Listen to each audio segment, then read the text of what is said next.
तो बाबू आपके मन में बहुत सारे सवाल आते होंगे और आज के सवाल जो है बहुत ही जिज्ञासा पूर्वक जानना जरूरी है, क्योंकि ये जिज्ञासा का क्रिएटेशन है। क्योंकि इतिहास में एक घटना घटती थी और वो घटना थी वर्ण व्यवस्था, यानी कि जाति की व्यवस्था। और ये सवाल कहीं ना कहीं हमारे समाज को, हमारे भविष्य को और हमारे इतिहास को बहुत ही दर्द दिया है। तो उस दर्द के पीछे के वजह को जानना बहुत जरूरी है। तो चलिए हम सब शुरू करते हैं। और अगर आप लोग सहमत हैं तो सबसे पहले बोलिए यस। चलिए तो चलिए हम शुरू करते हैं एक पल्लवी की कहानी से। पल्लवी का नाम सुनकर आप भी चौंक जाएंगे कि आखिरकार पल्लवी ने क्या की जो उनकी नाम इतिहास के पन्ना में दर्ज है।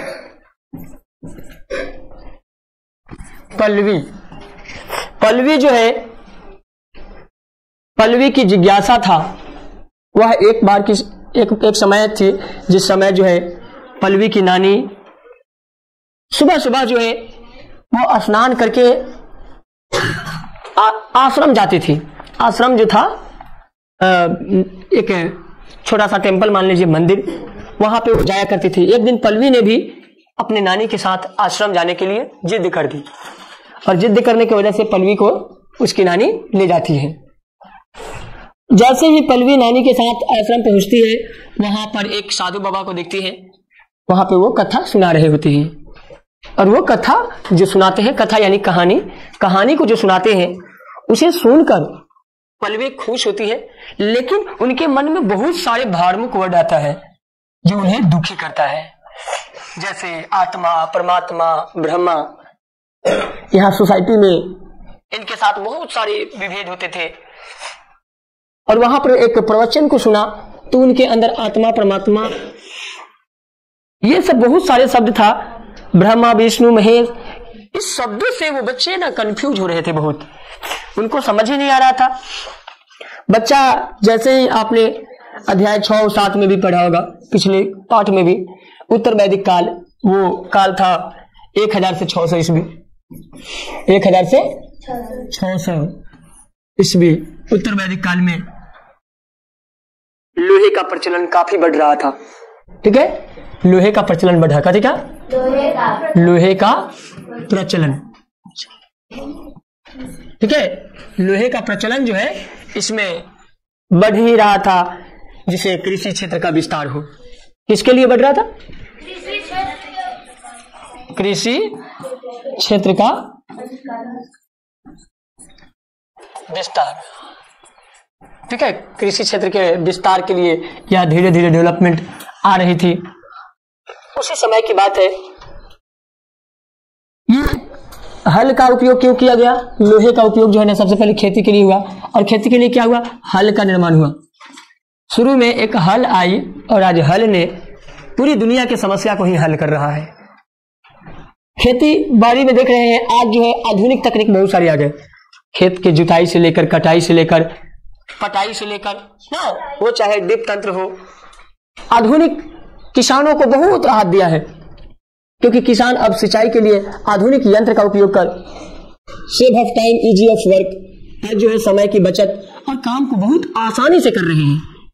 इसके पीछे का वजह है लोहे की खोज और लोहे की हल का जो प्रचलन शुरू हुआ था वो उत्तर वैदिक काल में शुरू हुआ, यानी कि 1000 ईस्वी से 600 ईस्वी के आसपास में इसकी प्रचलन थोड़ी थोड़ी इंक्रीज हुआ था, थोड़ी थोड़ी ही बढ़ा था।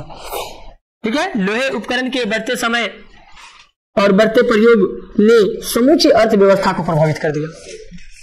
जैसे जैसे साधनें आती चली गई वैसे वैसे क्या हुआ? सभी चीजों की दायरा बदल गई। आज देखिए कि एक लोहे ने न जाने कितना वस्तु का निर्माण कर दिया, वो चाहे ट्रैक्टर का निर्माण हो, वो चाहे गाड़ी का निर्माण हो। आज जो है हमें दुनिया का सबसे अद्भुत शक्तिशाली साधन है और देश की अर्थव्यवस्था का रीढ़ है तो वो है लोहा। जिस तरह शरीर की रीढ़ की हड्डी टूट जाए तो व्यक्ति खड़ा नहीं हो सकता, उस तरह देश की लोहे खत्म हो जाए तो अर्थव्यवस्था का स्थिति चरमरा जाएगा और वो गिर जाएगा। वो तेजी से कंट्री ग्रो नहीं कर पाएगा। इसलिए हमारे जीवन में लोहे ने बहुत महत्वपूर्ण भूमिका निभाई है। वो चाहे घर बनाना हो, घर में पिलर के रूप में छड़ देना हो, चाहे वो कपड़ा बनाना हो उसमें भी मशीन, चाहे वो कलम बनाना हो उसमें भी मशीन, किताब बनाना हो उसमें भी मशीन, बनाना हो उसमें भी मशीन, चाहे वो मेकअप के सामान बनाना हो उसमें भी मशीन, सब में लोहे की भूमिका है। यानी कि लोहे के बिना इस सृष्टि का डेवलपमेंट अधूरी है। अगर अधूरे सपना को पूरा किया है तो वो लोहे ने पूरा किया है, क्योंकि उसे बहुत सारे साधन का निर्माण हुआ और साधन ने हमें आम जीवन को सुविधापूर्ण बना दिया, समय की बचत और कामों को आसान कर दिया। इसमें सबसे बड़ा रोल किसका है? मशीन, मशीनों का। किसका? मशीनों का। मशीनों ने ना जगह लेती, मशीनों ने ना जगह लेती और ना ही दुनिया आसान होता। आज चाहे वो छोटा वस्तु बनाना हो या बड़ा वस्तु, सब में लोहे की भूमिका आ रही है। उन्होंने सभी अर्थव्यवस्था के रीढ़ बन चुका है। इस तरह से जब विकास हुआ तो समाज में अलग अलग व्यवसाय का निर्माण हुआ, अलग अलग व्यवसाय का निर्माण हुआ, व्यापार वाणिज्य का निर्माण हुआ, सिक्का का प्रचलन हुआ और नगरों का विकास हुआ। जब मशीन से काम आसान होने लगे तो नगर का विकास हुआ। किसका? नगर का, व्यापार का, वाणिज्य का। वाणिज्य यानी कमर्शियल। अगर बैंकिंग सेक्टर के प्रत्येक कंपोनेंट्स को देखा जाए तो वो कहीं ना कहीं लोहे से रूबरू होकर ही बना है, बिना लोहा के बना ही नहीं है। इसलिए उन तमाम वस्तुओं में देखा जाए तो लोहे की भूमिका महत्वपूर्ण रहा है। सृष्टि के डेवलपमेंट लोहे पर रहा है। हम आते हैं उत्तर वैदिक काल से। वर्ण व्यवस्था एक जटिल समस्या थी। शुरुआत में यह व्यवस्था कर्म पे आधारित थी, फिर बाद में इसका निर्धारण जन्म के आधार पर होने लगा। पहले तो जाति जो है वो कर्म के आधार पर बनाया गया। जैसे अगर खेती बाड़ी करते हैं, सब्जी उपजाते हैं तो वो कुशवाहा कहलाएंगे, कोयरी कहलाएंगे। मछली मारते हैं तो वो मलाह कहलाएंगे। दूध दुहते हैं तो वो ग्वाला कहलाएंगे। ऐसे ऐसे जो है सभी जातियों का कर्म के आधार पर, जैसे चमड़े का काम करते हैं, गाय भैंस किसी का मर गया, पशु मर गया किसी का, तो उसको उठाने का काम करते हैं तो वो चमार कहलाते थे। तो ये कर्म के आधार पर जो जैसा काम कर रहे थे, जैसे कपड़े को धोना हो, आयरन करना हो तो वो धोबी करते थे। तो क्या है ये जाति? ये दिखता है कि इतिहास की शुरुआत में उत्तर वैदिक काल में, उत्तर वैदिक काल में ये पेशा जो था वो कर्म के आधार पर शुरू हुआ, लेकिन कर्म से शुरू होकर वो धीरे धीरे धीरे धीरे पीढ़ी दर पीढ़ी जो है वो जाति पर आने लगा। और वो कैसे हुआ? वो जन्म के आधार पर हुआ। किस पे हुआ? जन्म के आधार पर बांटा गया। अब मान लेते हैं कि कोई खेती बाड़ी कर रहा है, कुशवाहा जी है, और उसके बच्चे जन्म लिए, तो उनके बच्चे क्या करेंगे? वो खेती बाड़ी करेंगे, क्योंकि ये पीढ़ी दर पीढ़ी डेवलपमेंट हुई। अगर कोई मछली मार रहा है और उस मछली मारने वाले मछुआरे के घर में किसी बच्चा का जन्म हुआ तो उसको मछली ही मारना है, दूसरे काम को करने की अनुमति नहीं है। तो वो पीढ़ी दर पीढ़ी जो है वो धीरे धीरे श्रृंखलाएं बड़ा होती चली गई। प्रत्येक जातियों का ऐसे ही श्रृंखला बना कि जन्म, पहले कर्म के आधार पर जाति मिली, अब जन्म के आधार पर जाति मिलना शुरू हो गया। भले उसमें रुचि हो या ना हो, आपको काम वही करना है जिसमें आप जन्म लिए। इस तरह के व्यवस्था ने बहुत ही भयावह बना दिया लोगों को। ब्राह्मण, क्षत्रिय, देखिए जाति तो 4 प्रकार बनी। एक ब्राह्मण, क्षत्रिय, तीसरा वैश्य और चौथा शूद्र।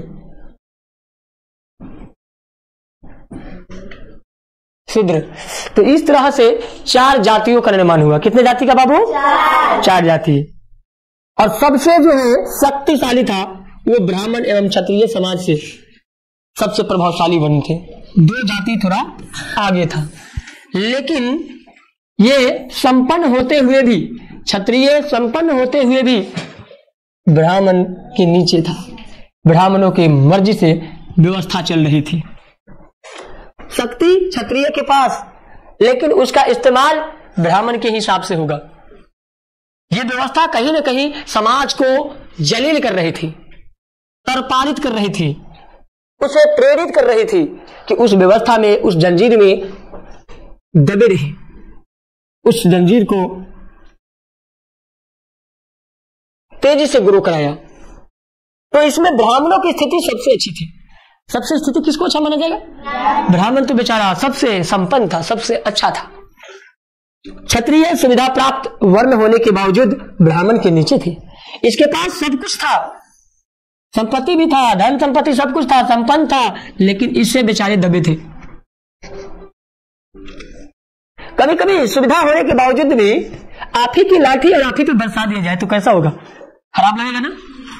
वही होती थी, क्षत्रिय के पास व्यवस्था होती थी, राजा होते थे, लेकिन हुक्म ब्राह्मण के हिसाब से होता था और इसके वजह से वह नीच थे, ब्राह्मण से नीच थे।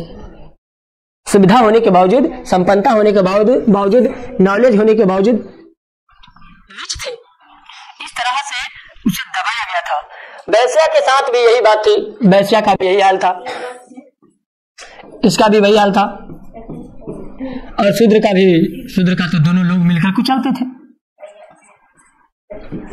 तो इस तरह से ये व्यवस्था ने एक कह सकते हैं गंदी रणनीति इतिहास में बनती आई, और उस बनी हुई इतिहास की वजह से कर्म आधारित, जन्म आधारित व्यवस्था ने आम इंसान के जीवन को क्षतिग्रस्त कर दिया।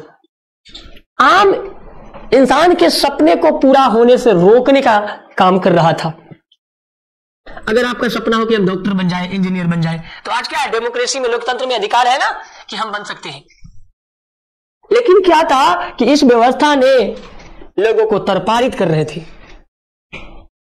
शूद्र को मंदिर में जाने की अनुमति नहीं थी, पूजा करने की अनुमति नहीं थी। अगर वो चल जाते जिस रास्ते से, उस रास्ते में वो छूत आ जाती थी।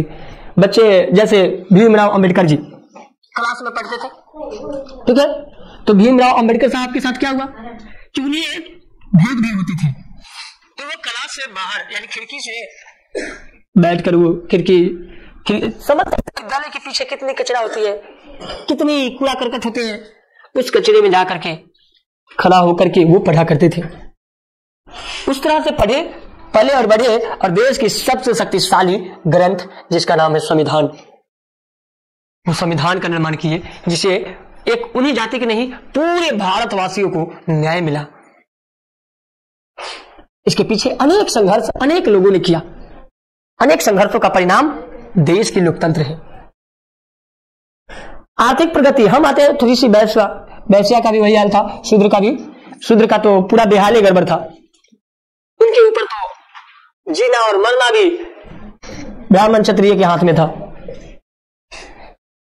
उनकी कोई कद्र करने वाला ही नहीं था, मान सम्मान की तो बात ही नहीं। इतनी दलील और जलील हरकत होती थी। वैश्या के साथ भी यही था। आर्थिक क्षेत्र में प्रगति के चलते वे काफी धनवान एवं खुशहाल हो गए थे। कुछ व्यापारियों के पास तो शासकों से भी अधिक धन था। कुछ व्यापारी वैश्या में भी ऐसे थे जिनके पास राजा से भी अधिक धन संपत्ति थी। धन संपत्ति होने के बावजूद भी वो नीच के नीच थे, क्योंकि वो व्यवस्था ने बना दी। वो व्यवस्था कौन था? ब्राह्मण की व्यवस्था। उस व्यवस्था ने धनवान व्यापारियों को भी नीच समझता था, और नीच होने के कारण उसका कोई स्थान नहीं मिलता था। उसको तीसरे स्थान पर रखा गया था। सब संपन्नता होते हुए भी वैश्या को तीसरे स्थान पर रखा गया था। शूद्र की हालत तो सबसे दयनीय था। शूद्र तो सबसे दयनीय था। समाज के प्रत्येक वर्ग ब्राह्मण को छोड़कर परिवर्तन चाहते थे। ब्राह्मण को छोड़कर क्षत्रिय भी चाहते थे कि परिवर्तन हो, वैश्या भी चाहते थे कि परिवर्तन हो, शूद्र भी चाहते थे कि परिवर्तन हो, मतलब बदलाव हो। मतलब कि इस व्यवस्था को, जो ब्राह्मण की व्यवस्था है, उस व्यवस्था को जलील करने वाली, तरपारित करने वाली जो व्यवस्था है, उसको खत्म किया जाए। वो निंदनीय व्यवस्था समाज से खत्म हो जाए, ताकि समाज के लोग आजाद होकर अपने इच्छा के अनुसार, अपने रुचि के आधारित कर्म चुने और जन्म के आधारित ये पेशा न हो।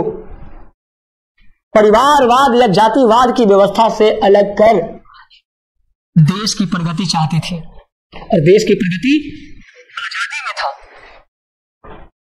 जीना और मरना भी इन दोनों की, ब्राह्मणों की व्यवस्था ने क्षत्रिय पे दबाव आती थी, और क्षत्रिय के दबाव से शूद्रों का बेहाल होता था, उसको कोई मोल देने वाले नहीं थे।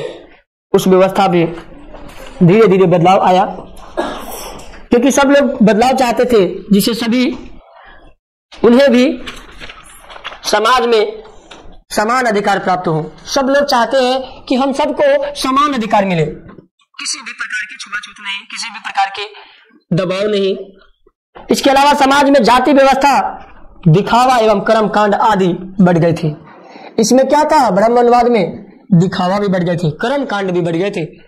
बड़े और खर्चीला यज्ञ, ये लोग जो है बहुत बड़ा बड़ा यज्ञ करवाते थे, और यज्ञ में बहुत संपत्ति खर्च होती थी। पशुओं की बलि दी जाती थी, बड़ी संख्या में पशुओं का सफाया हो रहा था, पशु बड़ी संख्या में कत्ल हो रहे थे। ऐसी स्थिति में आम जनता के लिए धर्म का पालन बड़ा कठिन हो गया। पशुओं की बहुत अधिक संख्या में बलि होने लगी थी, जिससे आम लोग घबरा गए। पशुओं को बलि देना क्या अच्छी बात है? पशु को बलि नहीं देना चाहिए। जिस तरह से इंसान की आत्माएं होती है, उस तरह से जीवों की भी आत्मा है, उसे बलि देकर के भोजन बनाना अच्छी बात नहीं है, उसे धर्म के नाम पे कटवाना अच्छी बात नहीं है। तो ये पालन करना आम लोगों को कठिन लगने लगा, आम लोग भी थोड़ा थोड़ा समझने लगे। धीरे धीरे ज्ञानों का संचार हुआ, धीरे धीरे जो है आजाद होने की लोगों के अंदर इनोवेशन हुई, कुछ कुछ लोगों ने जागृति लाई, जिसकी वजह से परिवर्तन आया। लोग एक ऐसी धार्मिक व्यवस्था चाहते थे जिसे सबके लिए सम्मान अधिकार हो, सम्मान स्थान हो। ऐसे ही परिस्थिति में लगभग 600 ईस्वी पूर्व के आसपास उपनिषद की स्थापना हुई। 600 के आसपास किसकी स्थापना हुई? 600 ईस्वी पूर्व किसकी स्थापना हुई बाबू? उपनिषद। ठीक है, उपनिषद जो है वो उत्तर वैदिक ग्रंथ का हिस्सा था, उत्तर वैदिक काल का ही ये हिस्सा है। ठीक है, उत्तर वैदिक काल उसी के वो हिस्सा था। 600 ईस्वी पहले में इसका स्थापना हुआ। इसका अर्थ होता है, उपनिषद का अर्थ होता है गुरु के समीप बैठना। गुरु के समीप, समीप मतलब किनारे, पास में, समीप मतलब किनारे, पास में। तो यानी कि उपनिषद का मतलब है गुरु के पास में बैठना, बैठना, गुरु के पास में बैठना उपनिषद का अर्थ होता है। उपनिषद में कठिन विषय था, उपनिषद में कठिन विषय था। क्या था? आत्मा, परमात्मा और ब्रह्म। ये कठिन विषय था, ये चर्चा के विषय बन गई। ये सम्मान वार्तालाप का विषय था। आपस में लोग वार्तालाप करते थे, मतलब बातचीत, वार्तालाप यानी आपस में बातचीत शुरू हो गई। और बातचीत का मिलने, जैसे पिता पुत्र में बातचीत शुरू हुआ, पति पत्नी में बातचीत शुरू हुआ, ब्राह्मण क्षत्रिय में बातचीत शुरू हुआ, शिष्य और गुरु, गुरु और शिष्य में बातचीत शुरू हुआ। और इस बातचीत में ही ज्ञान की प्रचार प्रसार को तेजी से बढ़ाया। उसके पहले लोग बातचीत भी नहीं कर पा रहे थे। जैसे इतिहास में मानव को देखेंगे तो इंसान के अंदर वाक शक्ति नहीं थी जो बोल पाए। आज भी महसूस करिए कि अगर वाक शक्ति ना हो तो हम गूंगी हो जाएंगे, गूंगी महसूस करेंगे। ईश्वर के दिया हुआ सबसे बड़ा उपहार, गिफ्ट, वो है वाक शक्ति। जिस शक्ति से हम बोल पाते हैं, जिस शक्ति से हम एक दूसरे को समझा पाते हैं। कभी सोच कर देखो कि अगर आपका जीभ ही कट जाए तो क्या हाल होगा, आवाज का निकलना बंद हो जाए तो क्या हाल होगा। आसपास के लोगों को देखते होंगे, गूंगे को जो बोल नहीं पाते हैं, बहिरे को सुन नहीं पाते हैं, बहुत सारे तकलीफ होते होंगे। आज आधुनिक युग में सबके लिए समाधान ढूंढा गया है, लेकिन उस जमाने में इंसान गूंगे थे, बोल नहीं पाते थे, बातचीत नहीं कर पाते थे, क्योंकि अधिकार भी नहीं थी। पशुओं की तरह जलील दलील किया जाता था। जैसे शूद्र मूवी देखेंगे तो आप उसमें इस चीज का जिक्र आसानी से समझ पाएंगे, शूद्राज, ठीक है। तो उसमें जो है बताया गया ये सब चीज। तो वार्तालाप जो है ना शुरू हुआ, और उसमें हम एक वार्तालाप से ज्यादा पुरुष भी भाग लेने लगे, महिला भी भाग लेने लगे। कभी कभी जो है गार्गी जैसे स्त्री विशारद, गार्गी, इतिहास में गार्गी ने सवाल जवाब के लिए बहुत ही फेमस थी।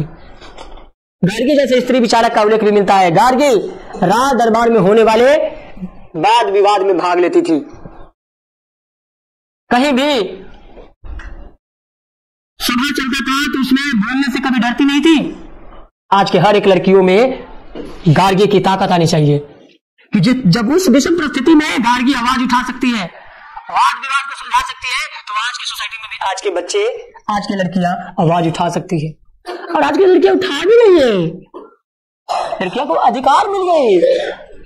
एक जमाना था लोग कहते थे कि लड़की को पढ़ाना लिखाना फिजूल में पैसे खर्च करना है, लेकिन आज लोगों को महसूस हो गया कि लड़कियां देश की धड़कन है, देश की आवाज है, समाज की ताकत है, देश की ताकत है। लड़कियां हर क्षेत्र में चार चांद लगा रही है, चाहे वो चांद पे पहुंचना हो, चाहे वो वैज्ञानिक के क्षेत्र में हो, शैक्षिक क्षेत्र में हो, चाहे वो सैनिक के क्षेत्र में हो, चाहे वो किसान के क्षेत्र में हो। आज चारों दिशाओं में चार चांद लगाई हुई है लड़कियां, जिसे दलील और जलील तरपारित किया जाता था। देश के प्रधानमंत्री बन गई इंदिरा गांधी, सरोजिनी नायडू, प्रथम आईपीएस किरण बेदी, इन तमाम लोगों ने, इतिहास के प्रेरक गार्गी, ऐसे एक नहीं हजारों लाखों की संख्या में आज जो है लड़कियां भाग ले रही है और देश की सत्ता को बदल कर दिखा रही है, सभी दिशाओं में प्रगति कर रही है। एक बार एक कहानी आप लोगों ने सुना होगा, नचिकेता। नचिकेता का नाम सुना होगा। नचिकेता आप ही जैसे एक छोटा सा बालक था, छोटा बालक था जिसके मन में एक बार सवाल उठा। क्या सवाल था? मरने के बाद हमारा क्या होगा? मरने के बाद हमारा क्या होगा? इस प्रश्न ने झकझोर डाला सबको। उसे पता है, उसे इस बात का पता नहीं था, लेकिन पता चला कि यमराज ही मृत्यु के देवता है। यमराज कौन है? मृत्यु के देवता है। उन्हें यह सवाल करना चाहिए। उनके मन में आया कि यमराज से भी यह सवाल करना चाहिए। उसने यमपुरी के मुख्य द्वार पे पहुंच गए और बिना डरे, बिना मन के अंदर छल कपट लाए, सीधे सीधे सवाल किए। यमराज के पास गया और पूछा, मरने के बाद हमारा क्या होगा? नचिकेता की कम उम्र में देखकर, यमराज की कम उम्र को देखकर वो खुद कंफ्यूज थे और उनके प्रश्नों के जवाब देने से मना कर रहे थे कि बाबू तुम मत पूछो ये सवाल। लेकिन नचिकेता भी जिद्दी इंसान था, हट लगा दिया, नहीं मुझे तो जानना है। उन्होंने बार बार ठुकराता रहा, लेकिन उन्होंने सवाल उठाता रहा। प्रश्न के बदले में तुम्हें, उसके प्रश्न के बदले में यमराज सोना देने को तैयार, चांदी देने को तैयार, गाय देने को तैयार और सब कुछ देने को तैयार हो गए, लेकिन उन्हें प्रश्न के जवाब नहीं देने को तैयार थे। परंतु उस प्रश्न के लिए बच्चा जिद करता रहा, मगर तुम इस प्रश्न को ना पूछो। यमराज एक ही बात कहते थे कि तुम इस प्रश्न को मत पूछो, इसका उत्तर तो देवता भी नहीं जानते। देवता भी नहीं जानते कि मरने के बाद क्या होगा। लेकिन नचिकेता यमराज के सारे प्रलोभन को ठुकरा दिया। यमराज लालच देता रहा, सोना चांदी, गाय, हाथी, घोड़ा, जो भी है सब कुछ देने को तैयार था, धरती देने को तैयार था। सबको ठुकराता रहा नचिकेता और बिना डरे, ईमानदारी पूर्वक, खुश होकर, पूरा खुशी से, उमंग से, उत्साह से, जिज्ञासा से सवाल पूछा। और यमराज ने आत्मा का स्वरूप बताते हुए कहा, यह आत्मा अजर अमर अविनाशी है, ये न जन्म लेता है और न मरता है, ये न किसी दूसरे से उत्पन्न होता है और ना कोई दूसरे से ये उत्पन्न हुआ है। शरीर के नष्ट होने पर ही वो मरता उड़ता नहीं है, क्योंकि आत्मा अणु से भी सूक्ष्म है और विशाल से भी विशाल है। एक अणु से बना विशाल शरीर देश के प्रधानमंत्री का भी वही शरीर है जो शरीर आपका है। जो अडानी अंबानी बिल गेट्स जिन आत्माओं से बने हैं वही आत्मा प्रत्येक इंसान में है। आत्मा अजर अमर अविनाशी है। यह आत्मा जो है भ्रिकुंडी में निवास करती है। वो तो ड्रेस चेंज करता है। जब पुराना हो जाता है गाड़ी तो हम क्या करते हैं, उसको तोड़ ताड़ के नई गाड़ी बनाते उसी तरह आत्मा भी जब शरीर पुराना हो जाता है तो बस ड्राइवर इसको चेंज कर लेता है। आत्मा ड्राइवर है इस बॉडी का, जो बस चेंज करता है इसमें से निकल कर दूसरे में। आपके शरीर से निकला और किसी का जन्म होता है, उसमें जाकर लग जाता है। इस तरह से वो कपड़ा चेंज करता है। जिस तरह से पुराने कपड़ा को हम सब चेंज कर देते, नई कपड़ा पहन लेते, आत्मा भी वही करती है। पुराने शरीर को छोड़कर नए शरीर में जाता है, वो ड्रेस चेंज करता है। ठीक है, तो यमराज ने खुलकर बताया यमराज नचिकेता से कि ये नष्ट करने वाला चीज नहीं है, ये नष्ट नहीं होता, इसे कोई पैदा नहीं करता। जो आपको बताते हैं ये देवता वो देवता फलना चिन्ना, देवता क्या है? वो तो हमारी शक्ति के लिए है। हम साधना करते हैं शक्ति के लिए, अपने आत्मा को जागृत करने के लिए, अपने काम में इंटरेस्ट बढ़ाने के लिए। उपासना का अर्थ यह है, उपासना करते हैं तो हमारी शांत मुद्रा होती है माइंड की। हम शांत भाव में किसी एक लक्ष्य पे खोए होते हैं, जिसे पूरा करने के लिए अंदर से ताकत डेवलप होती है। तो पूजा पाठ हम ताकत के लिए, शक्ति के लिए करते हैं। हम अपने लक्ष्य को पूरा करने के लिए करते हैं। हम अपने काम को प्रेरणा देने के लिए करते हैं। मेरा उद्देश्य या हम धरती पे इंसानों का उद्देश्य लक्ष्य को पूरा करना है। और लक्ष्य पूरा कैसे होगा? वो ईश्वर की मर्जी हमें जगाना पड़ेगा भक्ति धारा से, अपने आप के धारा से, अपने कर्म के धारा से। और कर्म में धारा कैसे आएगी? ये तो हमारे रेगुलेशन को ठीक करती है। जैसे पूजा करना हो तो स्नान करना पड़ेगा, टाइम पे उठना पड़ेगा, टाइम पे फॉलो अप करना पड़ेगा। जैसे हम किसी काम को करते हैं तो उसमें फॉलो अप बहुत जरूरी होती है। मेंटर का बात मानना बहुत जरूरी होती है। मेंटर यानी गुरु। जो जितना अनुशासित होते हैं उतना ही वो लक्ष्य के करीब होती है। यानी कि धर्म एक अनुशासन है, डिसिप्लिन की इंडिकेशन है। हमारे जीवन में अनुशासित बनाने के लिए धर्म जरूरी है, देवता जरूरी है, जिसे हम उनके नाम पे हम अपने आप में अनुशासन लाते हैं। हम अपने डिप्रेशन को खोकर, स्ट्रेस को, तनाव को कम करने के लिए धर्म जरूरी है। याज्ञवल्क्य की कहानी भी सुने होंगे। याज्ञवल्क्य, उसकी पत्नी मैत्रेयी। याज्ञवल्क्य ने घर छोड़कर जंगल में रहने की इच्छा व्यक्त किया। याज्ञवल्क्य एक बार की बात है, घर छोड़कर कहां जाने की इच्छा किया? जंगल में रहने की। इस अवसर पर उसकी पत्नी मैत्रेयी ने उसे लंबी बातचीत किया। उनकी पत्नी कौन थे? मैत्रेयी। याज्ञवल्क्य